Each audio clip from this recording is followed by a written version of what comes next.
Assalamualaikum warahmatullahi wabarakatuh. Alhamdulillahirabbil alamin wassalatu wassalamu ala asrofil anbiya'i wal mursalin sayyidina Muhammadin wa ala alihi wa sahbihi ajmain, amma ba'd. Jamaah salat Jumat yang insyaallah dirahmati dan dimuliakan oleh Allah Subhanahu wa taala. Sebelum kita melaksanakan salat Jumat, dari pengurus Masjid Ar-Rahman akan menyampaikan beberapa hal. Yang pertama, insyaallah yang akan bertindak sebagai khatib pada Jumat kali ini ialah Bapak Ustaz Dr. Abdillah Mustari MAG, Imam Ananda Idil Faiz. Selanjutnya laporan keuangan Masjid Ar-Rahman saldo kas Jumat lalu sebesar Rp3.857.444. Penerimaan isi kotak infak Jumat lalu sebesar Rp2.608.000. Isi kotak infak harian sebesar Rp2.656.000. Terima sumbangan dari hamba Allah sebesar Rp2 juta. Terima sumbangan dari hamba Allah sebesar Rp50.000. Adapun pengeluaran rutin sebesar Rp700.000, wifi sebesar Rp302.500, air untuk bulan Oktober sebesar air minum sebesar Rp2 juta, hidangan buka puasa Senin dan Kamis sebesar Rp150.000, laundry kain putih sebesar Rp104.000, cuci AC standing dan bongkar pasang AC 2PK sebesar Rp1.300.000, dan takdim rutin sebesar Rp400.000. Sehingga sisa saldo kas hingga hari ini sebesar Rp5.715.944. Penyampaian selanjutnya kepada jamaah yang masih berada di saf-saf belakang agar mengisi terlebih dahulu saf-saf yang masih kosong di depannya demi memudahkan jamaah yang baru datang. Sekali lagi kepada jamaah yang masih berada di saf-saf belakang agar mengisi terlebih dahulu saf-saf yang masih kosong di depannya demi memudahkan jamaah yang baru datang. Kemudian yang selanjutnya insyaallah besok di masjid kita akan dilaksanakan pelatihan penyelenggaraan jenazah, mulai dari bagaimana kita menghadapi sakaratul maut hingga selesai dikubur jenazahnya, yang insyaallah akan dipandu oleh Ustadz Kiai Haji Sudirman SAG beserta dengan tim dari Tajidul Iman, yang insyaallah kita akan mulai pada pukul 9.00. Diharapkan jamaah datang 30 menit sebelum acara dimulai dan dilaksanakan secara gratis di masjid kita ini di lantai 1. Oleh karena itu, bagi jamaah yang belum konfirmasi untuk hadir, bisa mungkin menghubungi kami atau bisa berkomunikasi dengan kami supaya pengurus masjid bisa menyediakan konsumsi sesuai dengan yang konfirmasi. Kemudian yang terakhir, juga kami sampaikan terima kasih kepada jamaah yang telah berpartisipasi di masjid kita ini. Alhamdulillah, untuk pemenuhan air sebanyak 100 dos untuk 1 bulannya yang senilai Rp2 juta. Alhamdulillah, kemarin dulu sudah ada jamaah yang istiqomah yang konsisten menanggung air minum kita di masjid kita ini 100 dos setiap bulannya. Alhamdulillah ada jamaah yang menanggungnya. Atas nama pengurus masjid mengucapkan terima kasih. Semoga Allah Subhanahu wa taala membalasnya dengan balasan yang terbaik. Begitu juga kepada jemaah seluruhnya secara umum, atas nama pengurus masjid mengucapkan terima kasih atas partisipasi kita selama berada di masjid kita ini, yang aktif dalam kegiatan-kegiatan program-program keumatan yang dilaksanakan di masjid kita ini, baik dalam rangka buka puasa Senin dan Kamis, program yang terbaru yaitu makan siang setelah sholat duhur yang kita acak di hari-hari tertentu, yang alhamdulillah semua program tersebut kita lakukan untuk memajukan atau untuk menarik datangnya jamaah. Kemudian yang datang bagaimana caranya supaya bisa menjadi betah di masjid kita ini. Dan alhamdulillah kami informasikan juga yang seperti kami sampaikan kurang lebih 2 bulan yang lalu, bahwa di program pemerintah Kota Makassar dalam hal ini bagian Kesrah kesejahteraan masyarakat mengadakan pelatihan manajemen pengelolaan masjid yang menghadirkan atau menampilkan 1000 masjid yang ada se-Kota Makassar. Dan alhamdulillah seperti yang kita sampaikan 2 bulan lalu, atas doa dan dukungan dari jamaah sekalian, masjid kita masuk 20 dari 1000 masjid yang insya Allah akan mendapatkan pendampingan untuk menjadi masjid percontohan yang dikawal atau didamping oleh pemerintah Kota Makassar. Yang insya Allah sebentar mungkin setelah sholat Jumat ada penyampaian sepatah kata dari ketua pengurus masjid terkait tentang hal tersebut. Inilah yang sempat kami sampaikan. Kurang dan lebihnya mohon dimaafkan. Assalamualaikum warahmatullahi wabarakatuh. Dan kepada Bapak Ustadz kami persilakan.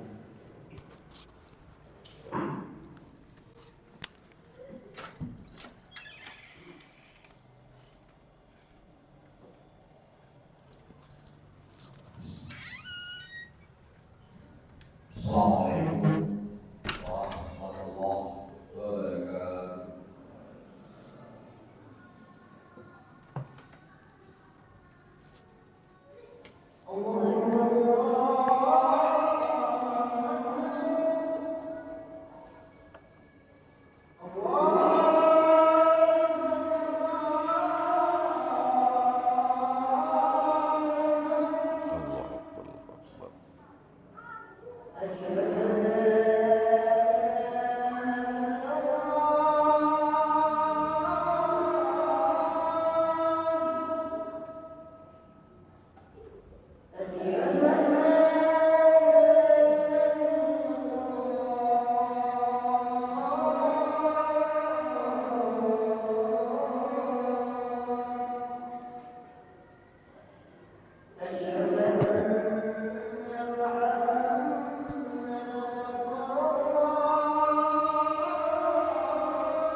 Innal hamdalillah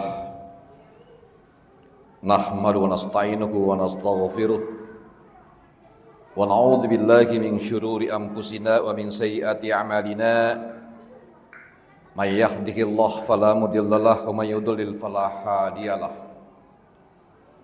wa asyhadu an la ilaha illa wahdahu la syarika lah wa asyhadu anna Muhammadan abduhu wa rasuluh.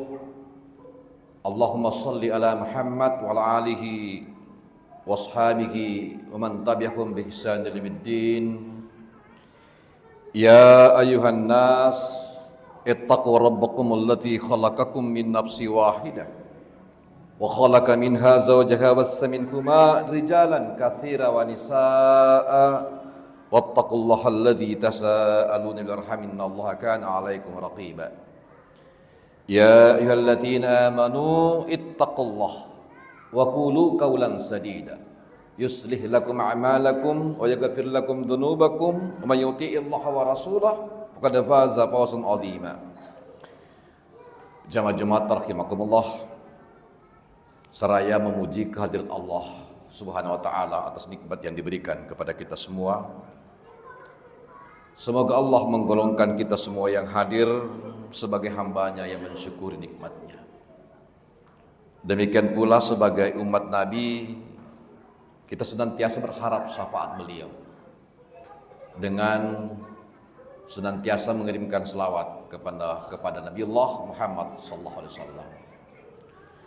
Dan kewajiban hatib berwasiat kepada diri sendiri dan kepada jamaah sekalian, jadidu imanakum. Terus kita melakukan refleksi dan resolusi. Bagi kaum muslimin, Jumat adalah momen terbaik untuk melakukan refleksi terkait dengan keimanannya sepekan yang lalu, sekaligus melakukan resolusi untuk peningkatan iman sepekan kemudian. Maka bagi kaum muslim, Jumat adalah momen terbaik. Dan kepada anak-anakku sekalian yang berada di lantai 2 dan kepada orang tuanya untuk senantiasa mengamankan anak kita. Jamaah Jumat rahimakumullah. Pada kesempatan Jumat hari ini di tanggal 18 Oktober atau bertepatan dengan tanggal 14 Rabiul Akhir 1446 Miladiah, khatib ingin mengulangi wasiat khatib 1 tahun yang lalu ketika kita masih menjelang pemilu di tahun 2024 awal. Jamaah Jumat rahimakumullah. Kalau kita ingin urut bahwa ternyata di akhir-akhir tahun di negara kita ini banyak terjadi musibah besar. Biasanya berlangsung di akhir tahun. Mengurut memori kita terkait dengan musibah itu, mungkin kita masih ingat tsunami di Aceh tahun 2004. Setahun kemudian ada gempa di Nias 2005. 2006 gempa di Jogja. Di Padang 2009. Terakhir yang besar, terakhir 2018 tsunami di Palu. Ketika bencana-bencana dan musibah ini berlangsung, seluruh fasilitas kehidupan kita hancur. Jembatan hancur, jalanan hancur, gedung kita hancur. Yang menariknya, dari beberapa kejadian yang terjadi, kita disuguhkan dengan tidak hancurnya sebuah bangunan. Masjid tidak hancur. Jamaah Jumat rahimakumullah. Mungkin alasan yang paling simpel ketika kita mengatakan kenapa masjid tidak hancur,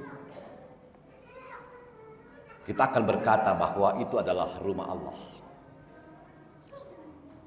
Tetapi ketika kita merujuk firman Allah dalam Quran di surah Asy-Syura surah ke-42 di ayat 30, Allah berfirman, "Ma asabakum min musibah fabima kasabat aydikum wa ya'fu an katsir." Tidaklah musibah itu ditimpakan kepada kalian akibat dari perbuatan tangan kalian sendiri. Dan Allah telah memberikan pemaafan yang banyak. Itu artinya jamaah Jumat rahimakumullah, ketika Allah memberikan musibah, ada pelajaran yang Allah berikan kepada manusia yang selamat.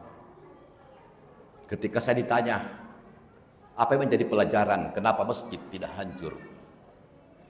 Saya menjawab bahwa peringatan kepada kita bahwa sungguh masjid dibangun tidak dikurangi semennya. Tidak ada masjid dibangun dikurangi besinya. Masjid kita bangun berupaya untuk memaksimalkan sesuai dengan perencanaannya. Tak ada yang berpikir untuk menguranginya. Allah memberikan pelajaran kepada kita dengan musibah ini, bahwa bangun infrastrukturmu seperti engkau membangun masjidmu. Bangun jalananmu seperti engkau membangun masjidmu. Bangun jembatanmu dan infrastruktur kehidupanmu sesuai engkau membangun masjidmu. Menjadi pemahaman banyak orang bahwa infrastruktur kita baru direncanakan, sudah dipikirkan bagaimana caranya menguranginya. Jemaat-jemaat rahimakumullah, itu artinya bahwa ada kesalahan yang secara serempak kita mengamini itu ada. Jemaat-jemaat rahimakumullah, kita belajar dari sejarah Rasulullah Muhammad SAW. Ketika Rasulullah mengutus sahabatnya Ibnu Lutbiyah untuk memungut zakat di daerah-daerah kekuasaan Islam kala itu. Perintah Rasulullah kepada Ibnu Lutbiyah, ya Ibnu Lutbiyah, datangi orang-orang yang berhak mengeluarkan zakat. Berangkatlah Ibnu Lutbiyah menjalankan tugas itu. Beberapa waktu kemudian Ibnu Lutbiyah datang melaporkan hasil pekerjaannya. Ya Rasulullah, saya telah melaksanakan tugas dan ini zakat yang telah terkumpul dari orang yang saya datangi. Tetapi selain harta yang terkumpul ini, kata Ibnu Lutbiyah, saya juga memperoleh hadiah dari orang-orang yang saya datangi. Ada hadiah yang saya peroleh. Mendengarkan hal itu, Rasulullah bersabda, faqala Rasulullah sallallahu alaihi wasallam, fahal jalasta fi baiti abika wa baiti ummika hatta ta'tiyaka hadiyataka in kunta shadiqan. Rawahu Bukhari. Wahai Ibnu Lutbiyah, seandainya kamu duduk di rumah bapakmu saja dan di rumah ibumu saja, apakah orang akan mendatangimu memberikan hadiah? Itu artinya dalam perspektif Rasulullah, Ibnu Lutbiyah mendapatkan hadiah karena jabatannya sebagai petugas Nabi. Kemudian Rasulullah bersabda, anin Nabi sallallahu alaihi wasallam qaal, man ista'malnahu ala amali farasaknahu rizkan fama ahda ba'da dzalika fahuwa gulul. Barang siapa yang melakukan pekerjaan dan dari pekerjaan itu Allah memberikan rezeki atasnya, akan tetapi mengambil lagi selainnya, maka itu disebut dengan gulul. Rawahu Abu Daud. Gulul artinya pengkhianatan terhadap amanah. Boleh jadi musibah-musibah terjadi ini akibat pengkhianatan amanah dalam kehidupan kita. Jemaat-jemaat rahimakumullah, banyak profesi tak perlu diungkap satu persatu. Sebagai contoh profesi saya sendiri sebagai dosen misalkan, bila dalam pekerjaannya telah menerima gaji dari negara, akan tetapi berupaya untuk mengambil selainnya, mempersulit mahasiswa agar didatangi untuk memperoleh hadiah dari mahasiswa, maka itu disebut dengan gulul, pengkhianatan terhadap amanah. Betapa banyak pengkhianatan telah terjadi dalam kehidupan kita. Sama ketika kita melakukan pengkhianatan terkait dengan ketika kita memilih pemimpin. Ketika ada warga masyarakat yang kemudian menerima sogokan dalam melakukan pilihan calon pemimpinnya, maka sesungguhnya masyarakat atau pemilih itu adalah pengkhianat. Dan ketika ada calon pemimpin tak percaya diri untuk dipilih dan berupaya untuk melakukan sogokan agar dia dipilih, maka sesungguhnya dialah pemimpin penjajah. Jemaat-jemaat rahimakumullah, kita berharap doa-doa kita baldatun thayyibatun wa rabbun ghafur itu seiring dengan apa yang kita lakukan untuk tidak melakukan pengkhianatan. Semoga khutbah ini memberikan referensi kepada kita bahwa pilkada bulan depan tidak dibarengi dengan pengkhianatan, dan calon pemimpin yang bakal kita pilih adalah sesuai dengan apa pengetahuan kita terkait dengan track recordnya, bukan orang-orang yang telah melakukan pengkhianatan terhadap amanah. Sekaligus berbalik arah kepada khatib sendiri sebagai manusia yang sangat lemah atas segala sesuatunya. Barakallahu li fil karim wa nafa'ana bil hakim wa taqabbalallahu minkum tilawatahu innahu samiul alim.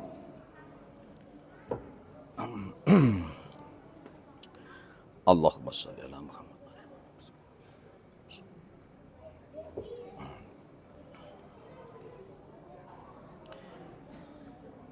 Alhamdulillah, syukran ala ma'an'amah. Asyhadu an la ilaha illa wahdahu la syarika lahu kama amara al-zaman. Wa asyhadu anna Muhammadan abduhu wa rasuluh syahadata man amana bihi wa aslama wa hada man kafara bihi wa raghama. Allahumma shalli ala Muhammad sallallahu alaihi wa alihi ma'adadahu wa dlamah wa ala man syafaati wa karama wa sallama tasliman katsira amma ba'd. Fa ya ayuhan nas ittaqullah. Innallaha amarakum bi amrin nafsihi wa tanai malaikatihi wa yahabil ibadihi fa qala samin qail innallaha malaikatahu yusalluna nabiyyi alladziina amanu sallu alaihi wasallimu taslima. Jamaah rahimakumullah. Di khutbah kedua ini kembali khatib memberikan penegasan bahwa ketika Allah menurunkan musibah disertai dengan pelajaran bagi orang yang selamat dari musibah itu, dan sesuai dengan ayat dalam Quran surah ke-42 di ayat 30, bahwa tidaklah Allah berikan musibah terkecuali diakibatkan ulah tangan kamu sendiri. Jemaah rahimakumullah. Musibah-musibah yang terjadi di negara kita menjadi pembelajaran bahwa ada hal yang mesti dipetik, antara lain bahwa telah terjadi pengkhianatan amanah yang semua kita paham itu ada. Ketika khatib bertanya kepada jamaah sekalian bahwa siapa yang tidak mengenal serangan fajar, maka semua orang paham dan tahu hal itu. Itu bertanda bahwa kesalahan ini diamini, dinyatakan bahwa itu ada dan tidak berupaya untuk menghalanginya. Dan ketika Allah murka, semuanya kena tak terkecuali. Mari kita bermunajat kepada Allah, semoga diberikan kekuatan untuk senantiasa menjadi warga negara yang senantiasa berupaya untuk menghadirkan negara yang bersih, kuat, dan serta diberkahi oleh Allah SWT. Itu berawal dari pilihan kita untuk memilih pemimpin yang tidak mengkhianati amanah. Allahumma sholli ala Muhammad. Allahumma sholli ala malaikatil muqarrabin wa anbiya'ikal mursalin wa ahli ta'atika ajma'in waj'alna minkum warhamna bi rahmatika ya arhamar rahimin. Allahumma izzil Islam wal muslimin wa adhil syirka wal musyrikin wa dammir a'da'aka a'da'ad-din. Allahumma ghafir lil muslimin wal muslimat wal mu'minina wal mu'minat al ahya'i minkum wal amwat bi rahmatika ya arhamar rahimin. Allahumma inna la dzikrika wa syukrika wa husni ibadatika wa tub alaina innaka ghafurur rahim wa tub alaina innaka ghafurur rahim. Allahumma aslih ahwalana وبلغ مما يرضيك عملنا واختم بالصالحات عملنا وبالحسنى والسعادة أجلنا وتوفنا وانتر عنا. ربنا آتنا في الدنيا حسنة وفي الآخرة حسنة وقنا عذاب النار. ربنا أصرف عنا عذاب جهنم إن عذابها كان غراما. عباد الله إن الله يأمركم بالعدل والإحسان وإيتاء ذي القربى وينهى عن الفحشاء والمنكر والبغي والله يعظكم لعلكم تذكرون. Aqimissalah.